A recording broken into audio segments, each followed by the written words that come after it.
ഗസയ്ക്ക് ശേഷം ഇസ്രായേലിൻ്റെ രഥമുരുളുന്നത് west ബാങ്കിലേക്കാണ്. ഭീകരമായിരിക്കുന്ന കുടിയേറ്റമാണ് west ബാങ്കിൽ ഇപ്പോൾ നടന്നുകൊണ്ടിരിക്കുന്നത് എന്ന് അന്താരാഷ്ട്ര മീഡിയകൾ ഔദ്യോഗികപരമായി തന്നെ റിപ്പോർട്ട് ചെയ്തു. 1967 UN സഭയുടെ നേതൃത്വത്തിൽ ഉണ്ടായിരിക്കുന്ന അതിർത്തി ഭാഗം ഭേദിച്ചുകൊണ്ട് ഇസ്രായേൽ സൈന്യം കൂട്ടത്തോടുകൂടി വെസ്റ്റ് ബാങ്കിലേക്ക് ഇടിച്ചു കയറുകയും ആ മേഖല അപ്പാടെ കയ്യിൽ ഒതുക്കാനുള്ള ശ്രമവും ഇസ്രായേൽ ആരംഭിച്ചിരിക്കുകയാണ്. ഒക്ടോബർ 7 ഹമാസ് ആക്രമണത്തിന് ശേഷം 5000-ലധികം ഫലസ്തീനികൾ വെസ്റ്റ് ബാങ്കിൽ കൊല്ലപ്പെട്ടു എന്നുള്ളതാണ് ഔദ്യോഗികപരമായിരിക്കുന്ന റിപ്പോർട്ട്.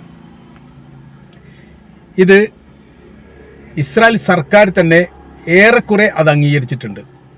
ഫലസ്തീൻ അതോറിറ്റി അതിൻ്റെ പൂർണ്ണമായിരിക്കുന്ന വിവരങ്ങൾ പ്രസിദ്ധീകരിക്കുകയും പുറത്തുവിടുകയും ചെയ്തു. ഇസ്രായേൽ പറയുന്ന ന്യായീകരണം ഇസ്രായേലിൻ്റെ സൈനികർക്ക് നേരെ ആക്രമണം നടത്തുന്നവരെ പ്രതിരോധിക്കുന്ന സമയങ്ങളിലുണ്ടായിരിക്കുന്ന ദുരന്തമാണ് ഈ സംഭവം എന്നുള്ളതാണ്. എന്നാൽ പ്രധാനമായ ചോദ്യം വെസ്റ്റ് ബാങ്കിൽ ഇസ്രായേലിന് എന്ത് കാര്യം എന്നുള്ളതാണ്. വെസ്റ്റ് ബാങ്ക് ഫലസ്തീൻ അതോറിറ്റിയുടെ നിയന്ത്രണത്തിലുള്ള ഒരു രാജ്യമാണ്. അവിടേക്ക് ഇസ്രായേൽ ഇടിച്ചു കയറേണ്ട കാര്യമില്ല. അവിടെ കൂട്ടത്തോടു കൂടി വരികയും കുടിയേറ്റം നടത്തുകയും അവർക്ക് സെറ്റിൽമെൻറ്റ് ഉണ്ടാക്കുകയും ചെയ്യുന്ന പ്രവർത്തനത്തിന് കഴിഞ്ഞ ദിവസം ഇസ്രായേലിൻ്റെ നെസറ്റ് അംഗീകാരം നൽകി. ഇത് നിയമവിരുദ്ധവും 1967 UN സഭയിൽ തീരുമാനിക്കപ്പെട്ട കരാർ വ്യവസ്ഥയുടെ ലംഘനവുമാണ്. ഇസ്രായേലിനെ സംബന്ധിച്ചിടത്തോളം അവർക്കൊരു രാജ്യമുണ്ട്, അവിടെ ഒരു സംവിധാനങ്ങളുണ്ട്, അവിടെ ഒരു സർക്കാരുണ്ട്. അതിനോടൊപ്പം ചേർന്ന് പ്രവർത്തിക്കുന്നതിന് പകരം ഫലസ്തീൻ എന്ന സ്വതന്ത്ര ദേശത്തിലേക്ക് ഇടിച്ചു കയറിക്കൊണ്ട് ഇത്രയും ക്രൂരമായിരിക്കുന്ന പ്രവൃത്തി ചെയ്യുന്നത് അനുചിതമല്ല എന്ന നിലപാടിലേക്ക് ലോകമെത്തിയിരിക്കുന്നു. ഇപ്പോൾ ഫലസ്തീൻ പറയുന്ന പ്രധാനമായിരിക്കുന്ന കാര്യങ്ങളിലൊന്ന് ഗസയിൽ നടത്തിയിരിക്കുന്ന കൂട്ടക്കുരുതിയുമായി ബന്ധപ്പെട്ട വിഷയം അപ്പോൾ തന്നെ ലോക ചർച്ചയാവുകയും ലോകത്തിലെ സർവ്വ മാധ്യമ മീഡിയകളും ആ വിഷയം പ്രാധാന്യമായിട്ട് റിപ്പോർട്ട് ചെയ്യുകയും ചെയ്തു. അതേ സമയത്ത് തന്നെ വെസ്റ്റ് ബാങ്കിൽ ഇസ്രായേൽ സമാന ക്രൂരതകൾ നടത്തുന്നു. ഗസയ്ക്ക് ലഭിക്കുന്ന വാർത്താ പ്രാധാന്യം വെസ്റ്റ് ബാങ്കിന് ലഭിക്കുന്നില്ല. പല ഘട്ടങ്ങളിൽ ഹമാസും ഇസ്രായേലും തമ്മിലുണ്ടായിരിക്കുന്ന കരാർ വ്യവസ്ഥയിൽ ഫലസ്തീനികളെ ജയിലിൽ നിന്ന് മോചിപ്പിക്കണമെന്ന് പറയുമ്പോൾ ഏറ്റവും കൂടുതൽ മോചിപ്പിക്കാനുള്ളത് വെസ്റ്റ് ബാങ്കിൽ നിന്നാണ്. കാര്യം ഗസയിൽ നിന്ന് അറസ്റ്റ് ചെയ്യുന്ന സമയത്ത് അത് പൂർണ്ണമായിരിക്കുന്ന രേഖപ്രകാരം തന്നെയാണ് ഏറെക്കുറെ അത്തരം അറസ്റ്റ് നടക്കുന്നത്. വെസ്റ്റ് ബാങ്കിലേക്ക് എത്തുമ്പോൾ ഇസ്രായേലിനെതിരെ കൃത്യമായിരിക്കുന്ന ഒരു പ്രതിരോധ സംവിധാനം ഉള്ള ഏരിയ അല്ല. അതുകൊണ്ട് തന്നെ ഫലസ്തീനികൾ കാണാതാവുന്നതും മരണപ്പെടുന്നതും തട്ടിക്കൊണ്ടുപോകുന്നതും അടക്കം ഏറ്റവും ക്രൂരമായിരിക്കുന്ന പ്രവർത്തനങ്ങൾ വെസ്റ്റ് ബാങ്കിൽ നടക്കാറുണ്ട്.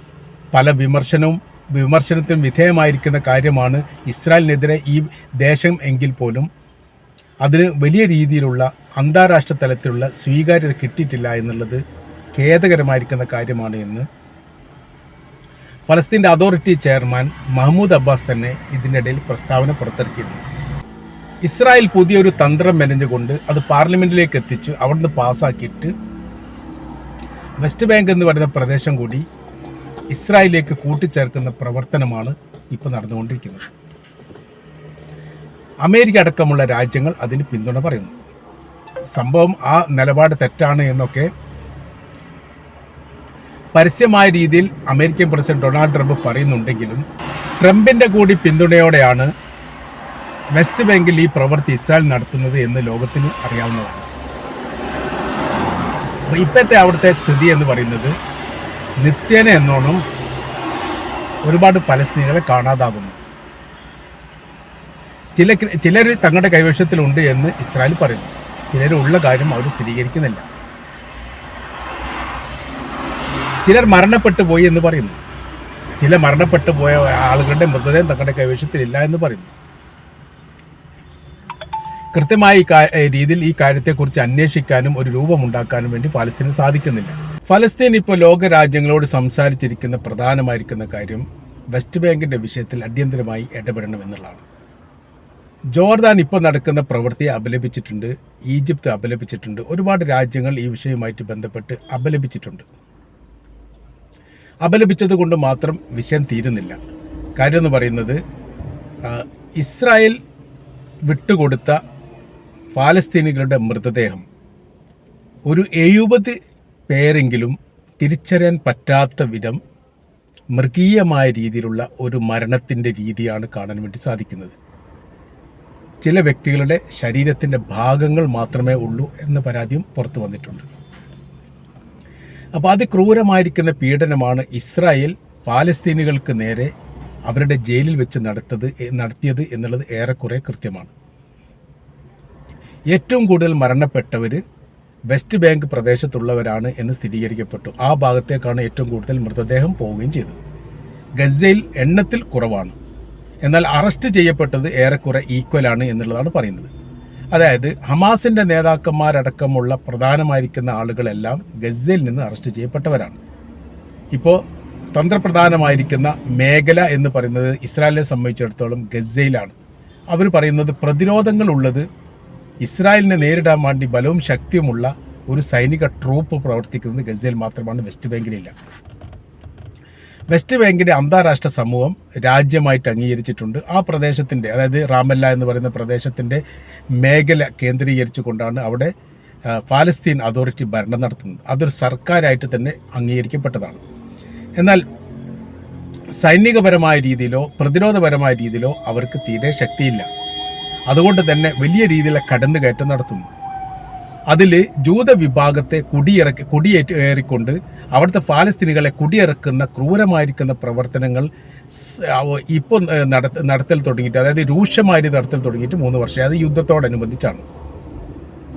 ഇസ്രായേലിനെ സംബന്ധിച്ചിടത്തോളം ഈ വെസ്റ്റ് ബാങ്ക് എന്ന പ്രദേശം പൂർണ്ണമായി കീഴടക്കുക എന്നുള്ളതാണ് അവർ ഉദ്ദേശിക്കുന്നത്.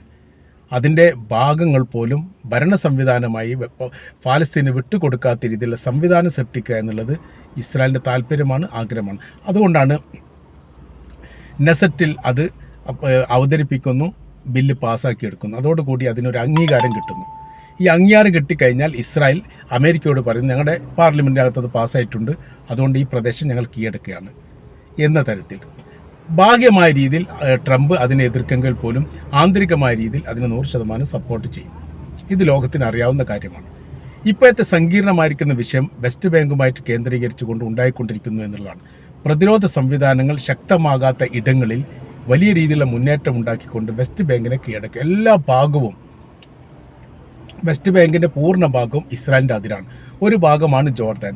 ജോർദാൻ്റെ അതിർത്തിയുമായിട്ട് ബന്ധപ്പെട്ട് ഏകദേശം 20-25 കിലോമീറ്റർ വീതിയിൽ, നീളത്തിലും വീതിയിലും, ആ 2 ഭാഗം പറയുന്നുണ്ട്. അത് 2 കൂട്ടർക്കും അവകാശമില്ലാത്ത ഏരിയയാണ്. ഈ അവകാശമില്ലാത്ത ഏരിയകളിലേക്ക് പോലും ഇപ്പോൾ ഇസ്രായേൽ കയറിക്കൊണ്ടിരിക്കുകയാണ്. കാര്യം എന്ന് പറഞ്ഞാൽ ജോർദാൻ്റെ ഭാഗത്തുനിന്ന് ഏതെങ്കിലും തരത്തിൽ വെസ്റ്റ് ബാങ്കിലേക്ക് നുഴഞ്ഞുകയറ്റം ഉണ്ടാകുമോ എന്ന് പേടിച്ചിട്ടാണ്. ജോർദാൻ്റെ സൈനികരോ ഗവൺമെൻറ്റോ ഒരിക്കലും ഇസ്രായേലുമായിട്ട് ഏറ്റുമുട്ടാൻ തയ്യാറാകില്ലെന്നും അതിനുള്ള ബലമോ ശക്തിയോ ഇറാനെ പോലെ ഇല്ല എന്നുള്ളതും ലോകത്തിന് അറിയാവുന്നതാണ്. അത് സമാധാനപരമായിരിക്കുന്ന രീതികൾക്ക് മാത്രമാണ് എല്ലാ കാലത്തും ജോർദാൻ താല്പര്യം കാണിക്കാറുള്ളത്. അത് അവരുടെ നിലനിൽപ്പിൻ്റെ വിഷയം കൂടിയാണ് എന്ന് ചുരുക്കം. പക്ഷേ ജോർദാനിൽ ഫലസ്തീൻ അനുകൂലമായിരിക്കുന്ന വിഭാഗങ്ങൾ പ്രവർത്തിക്കുന്നുണ്ട്. ആ വിഭാഗം ഇസ്രായേലിലേക്ക് അല്ലെങ്കിൽ ജോർദാനിലേക്ക് നുഴഞ്ഞു കയറിക്കൊണ്ട് ഇസ്രായേൽ സൈനികരെ അപായപ്പെടുത്തുമോ എന്നുള്ള പേടിയിൽ മേഖല ആകെ വലിയ സുരക്ഷാ സംവിധാനം ഒരുക്കുകയാണ് ഇപ്പോൾ ഇസ്രായേൽ ചെയ്യുന്നത്. അവിടെ പുതിയൊരു നിയമം പാസ്സാക്കിയിട്ടുണ്ട്. അത് വർഷങ്ങൾക്ക് മുമ്പേ ഉള്ള നിയമമാണ്. ആ നിയമം എന്ന് പറയുന്നത് ഇസ്രായേലി പൗരന്മാർക്ക്, ജൂത വിഭാഗത്തിന് സ്വാതന്ത്ര്യമുള്ള ഒരു സംവിധാനമാണ് വെസ്റ്റ് ബാങ്കിലുള്ളത്. അവർക്ക് ഏത് വീട് താല്പര്യമുണ്ടെങ്കിൽ, ഫലസ്തീനുകളുടെ ഏത് വീട് താല്പര്യമുണ്ടെങ്കിൽ അവിടേക്ക് കയറിക്കൊണ്ട് ആ വീടിന് ആധിപത്യം സ്ഥാപിച്ച് അവിടെയുള്ള ഫലസ്തീനികളെ ഇറക്കാൻ വേണ്ടിയിട്ടുള്ള അധികാരം കൊടുത്തിട്ടുണ്ട്. അതിന് അവരുടെ കയ്യിൽ ആയുധങ്ങളും തോക്കടക്കമുള്ള ലൈസൻസ് ഇല്ലാത്ത തോക്ക് പോലും അംഗീകാരപരമായ രീതിയിൽ ജൂത വിഭാഗത്തിന് നൽകപ്പെട്ടതാണ്. അത് വെസ്റ്റ് ബാങ്ക് കേന്ദ്രീകരിച്ചുകൊണ്ട് ഏതെങ്കിലും ജൂത വിഭാഗങ്ങൾ വീട് കയ്യേറുകയാണെങ്കിൽ അവർക്ക് നിയമപരമായിരിക്കുന്ന പരിരക്ഷ. ഇനി അത് ഏറ്റുമുട്ടുന്ന ഒരു വിഷയ കാര്യങ്ങളോ വന്നാൽ ജൂത വിഭാഗത്തെ ഇസ്രായേൽ സംരക്ഷിക്കുകയും ഫലസ്തീനികൾക്കെതിരെ കഠിനമായിരിക്കുന്ന നടപടിയെടുക്കുകയും ചെയ്തു.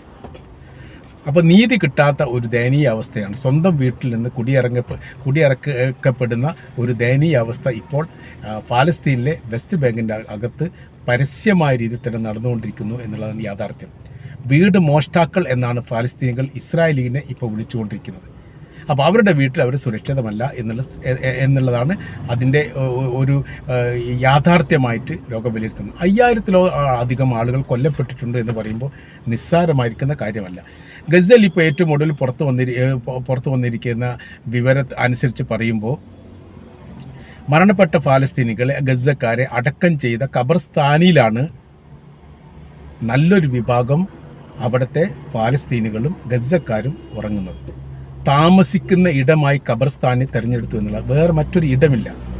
അതുകൊണ്ട് തന്നെ ഈ മേഖലയിൽ മരിച്ച് അടക്കം ചെയ്തവരോടൊപ്പം മരിക്കാത്ത ജീവനുള്ളവർ കിടന്നുറങ്ങുന്ന വളരെ ദയനീയമായിരിക്കുന്ന ഒരു അവസ്ഥയാണ് ഗസയിലുള്ളത്. എന്നാലും ഗസയിൽ അവർ പ്രതിരോധിച്ച് നിർത്തുന്നു. അവരുടെ പ്രതിരോധത്തിന് മുൻപിലാണ് ഇസ്രായേൽ തോറ്റുപോകുന്നത്. വെസ്റ്റ് ബാങ്കിൽ അത്തരമൊരു സംവിധാനമില്ല.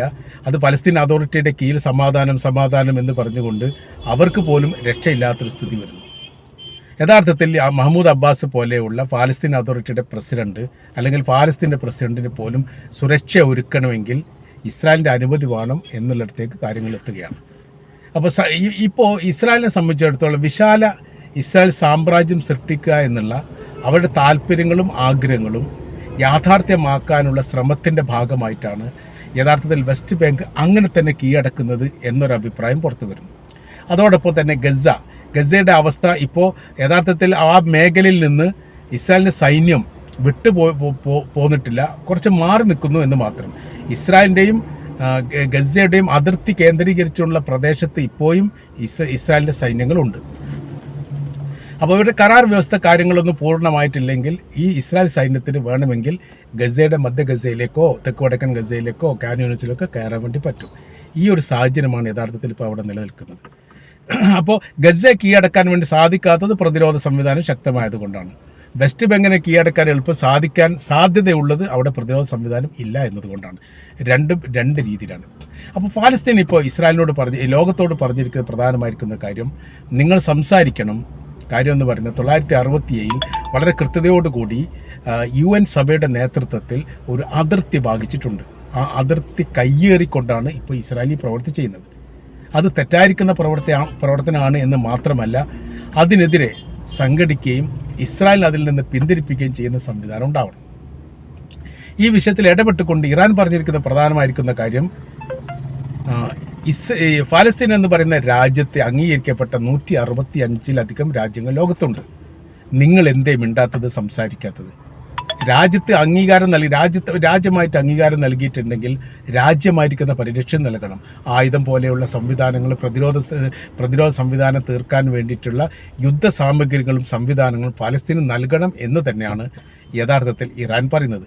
ഇത് എത്രത്തോളം ഭൂഷണമാണ് എന്നതിനെക്കുറിച്ചൊന്നും നമ്മൾക്ക് പറയാൻ വേണ്ടി സാധിക്കില്ല. കാര്യം ഫലസ്തീൻ രാജ്യമായിട്ട് അംഗീകരിച്ചു എന്ന് പറയുന്നവർ പോലും ഇപ്പോൾ ഏറെക്കുറെ മൗനത്തിലാണ്. ബ്രിട്ടൻ അടക്കം ഫ്രാൻസും ഇറ്റലിയും ജർമ്മനിയും കാനഡയും ഒക്കെ ഫലസ്തീൻ രാഷ്ട്രമായിട്ട് അംഗീകരിച്ചതാണ്. എന്നാൽ രാഷ്ട്ര പരിരക്ഷ നൽകുന്ന കാര്യത്തിൽ അവർ പുറകോട്ട് പോകുന്നു. ഇത് തെറ്റായിരിക്കുന്ന കീഴ്വഴക്കമാണ്. രാജ്യമായിട്ട് അംഗീകരിച്ചിട്ടുണ്ടെങ്കിൽ അതിനനുസരിച്ചുള്ള സഹകരണ കാര്യങ്ങളൊക്കെ അവരുടെ ഭാഗത്തുനിന്നുണ്ടാവണം. അത് ഇറാൻ ആദ്യഘട്ടത്തിൽ തന്നെ പറഞ്ഞിരിക്കുന്ന ഒരു കാര്യം, പിന്നീടും ശ്രദ്ധിക്കപ്പെട്ടതാണ്, ചർച്ച ചെയ്യപ്പെട്ടതാണ്. അവർ പറഞ്ഞിരിക്കുന്ന കാര്യം ഇങ്ങനെയാണ്: രാഷ്ട്രമായിട്ട് അംഗീകരിക്കുകയല്ല വേണ്ടത്, അവർക്ക് സുരക്ഷിതത്വം നൽകുക, അവർക്ക് ഭക്ഷണം നൽകുക, അവർക്ക് ഈ കുടിൽ നഷ്ടപ്പെട്ടവർക്ക് കുടിൽ നൽകുന്നതുമായിട്ട് ബന്ധപ്പെട്ട കാര്യങ്ങൾ, പാർപ്പിടമില്ലാത്തവർക്ക് അത് നൽകുക, വിദ്യാഭ്യാസ സംബന്ധമായിരിക്കുന്ന കാര്യങ്ങൾ നൽകുക. അങ്ങനെ പുനർനിർമ്മിതിയെക്കുറിച്ചും ഭക്ഷണത്തെക്കുറിച്ചും വസ്ത്രത്തെക്കുറിച്ചും സംസാരിക്കേണ്ടടുത്ത് രാജ്യമായിട്ട് അംഗീകരിച്ചിട്ടുണ്ട് എന്ന് പറയുന്നത് കൊണ്ട് ഫലസ്തീനികൾക്ക് ഒരു ഗുണവുമില്ല എന്ന് ഇറാൻ ആദ്യം പറഞ്ഞു വെച്ചത് ഇപ്പോഴും യാഥാർത്ഥ്യമായിരിക്കുന്നു. ഇപ്പോൾ രാജ്യമായി പ്രഖ്യാപിക്കപ്പെട്ടവർ മൗനം പാലിക്കുന്നു. ഇസ്രായേൽ എന്താണോ തോന്നുന്നത് ആ പ്രവൃത്തി അവർ ചെയ്യുന്നു. ഈ നിലപാടിൽ നിന്നും ഈ സമീപനത്തിൽ നിന്നും മാറ്റം വരണം എന്ന അഭിപ്രായമാണ് ഇപ്പോൾ ഇറാൻ പറഞ്ഞിരിക്കുന്നത്. അതോടൊപ്പം തന്നെ വലിയ പ്രയാസത്തോടു കൂടിയാണ് വെസ്റ്റ് ബാങ്കിലെ സർക്കാർ, അതായത് മഹ്മൂദ് അബ്ബാസിൻ്റെ സർക്കാർ ലോകത്തോട് സംസാരിക്കുന്നത്. വെസ്റ്റ് ബാങ്കിൻ്റെ വിഷയത്തിൽ ഇടപെടൽ നടത്തണമെന്നും ക്രൂരമായിരിക്കുന്ന കയ്യേറ്റങ്ങളും കുടിയേറ്റങ്ങളും ഇവിടെ നടക്കുന്നുണ്ട്, ഞങ്ങൾക്ക് പ്രതിരോധിക്കാൻ സാധിക്കുന്നില്ല, ലോകത്തിൻ്റെ സഹായം തങ്ങൾക്ക് വേണം എന്ന് നിലവിളിക്കുന്ന തരത്തിലാണ് മഹ്മൂദ് അബ്ബാസ് പറയുന്നത് എന്നതുകൂടി നമുക്കിതിനിടയിൽ വായിച്ചെടുക്കാൻ വേണ്ടിയിട്ട് സാധിക്കുന്നതാണ്.